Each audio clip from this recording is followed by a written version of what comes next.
في قاعة هذه الجامعة بمناسبة الحفلة النهائية للدورة الشعبانية المنعقدة تحت رئاسة هذه الجامعة. أحبتي في الله، أن للغة العربية مكان، ومن تعلم هذه اللغة المباركة فعلاقته بالقرآن، ومن كان علاقته واتصاله بالقرآن ستكون علاقته بالله تعالى أيضا. قال ابن عمر رضي الله تعالى عنه: تعلموا العربية فإنها من دينكم. وقال الله تعالى بلسان عربي مبين: نزل القرآن الحكيم في هذه اللغة المباركة، ولسان نبينا صلى الله عليه وسلم العربية.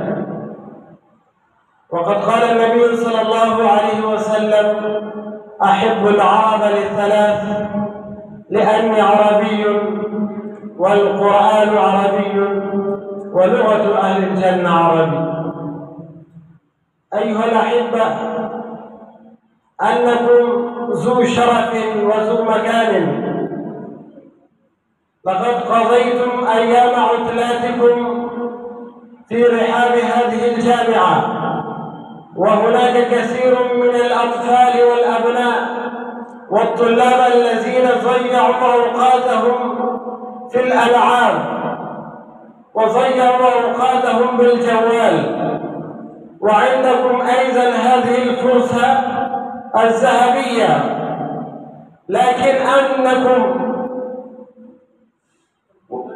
تشرفتم إلى هذه الجامعة لتعلم اللغة العربية، وهذا دال على أن حبكم باللغة العربية، تبقى هذه المحبة لديكم.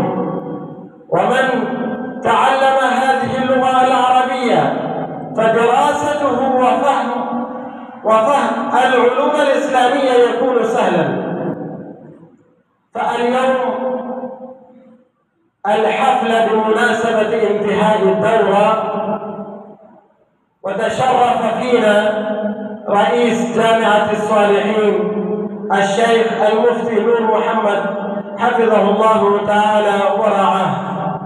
نرحب بهم وبالضيوف وبالأساتذة، وأيضا مدير التعليم الشيخ المفتي نور عبد الرحمن حفظه الله أيضا تشرف في هذا اليوم، نرحب بهم أيضا.